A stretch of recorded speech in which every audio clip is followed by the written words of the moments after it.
Saúde e Consciência. A informação a serviço da qualidade de vida. Olá! Você sabia que no Brasil, estima-se que mais de 35 milhões de pessoas têm algum tipo de dificuldade para enxergar? Ao menos 900 mil desses casos são decorrentes do glaucoma, doença que afeta o nervo óptico e não tem cura. Eu sou Débora Nascimento e hoje vou conversar com o professor do Departamento de Oftalmologia da Faculdade de Medicina da UFMG, Alberto Diniz Filho. Olá, professor! Obrigada pela participação aqui no Saúde e Consciência.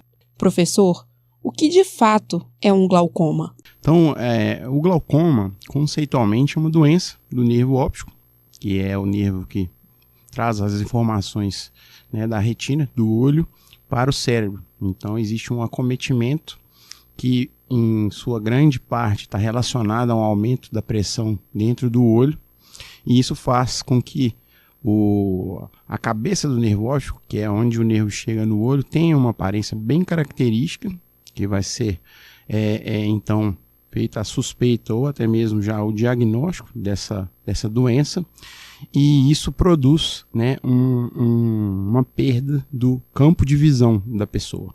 O glaucoma é classificado em diferentes tipos. Quais são eles, professor? Em algumas patologias, inflamações, traumas, né, ou até mesmo após algumas cirurgias que eventualmente possam não ser, né, tão bem sucedidas, né, com complicações, a gente vai ter esse aumento de pressão, né, do olho, pressão chamada intraocular, e esses são os glaucomas secundários, ou seja, são os glaucomas que eles realmente têm uma causa definida. Quando não ocorre esse tipo de situação, a gente está diante dos glaucomas primários. Os glaucomas primários existem algumas alterações que possam estar relacionadas à própria resistência à drenagem do líquido do olho, que vai acarretar nesse aumento de pressão. Dentre os primários, a gente realmente vai ter uma divisão entre o glaucoma primário de ângulo aberto, esse de longe é o mais prevalente no nosso meio, né, e talvez seja o mais importante, o glaucoma primário de ângulo fechado, esse vai se apresentar, né, de uma forma mais aguda, e o glaucoma primário congênito, que é o glaucoma que afeta realmente desde o nascimento. E os dois olhos são sempre afetados da mesma forma pela doença?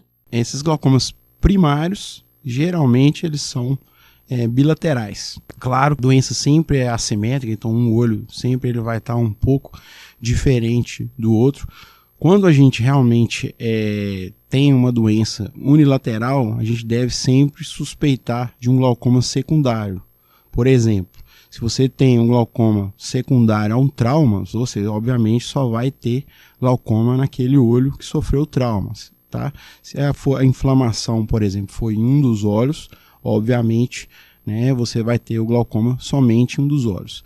Abrindo um último parêntese, o glaucoma primário de ângulo fechado, né, aquele que eu falei que pode apresentar como uma forma aguda, ele pode sim se apresentar nessa forma aguda em apenas um dos olhos. Porém, o tratamento do olho contralateral também é realizado, porque as características desses olhos eles são basicamente as mesmas. Então, aquele segundo olho ele potencialmente poderia também ter a crise do glaucoma agudo. Agradecemos a participação do professor Alberto Diniz. Amanhã, conversaremos sobre os grupos de riscos mais propensos ao glaucoma. Participe com a gente deixando seu comentário, dúvida ou sugestão no nosso WhatsApp. O número é 031 98576 0326. Essa edição foi produzida por Alexandre Bueno. Eu sou Débora Nascimento, informação é saúde. E até a próxima! Você ouviu Saúde e Consciência, uma produção do Centro de Comunicação Social da Faculdade de Medicina da UFMG.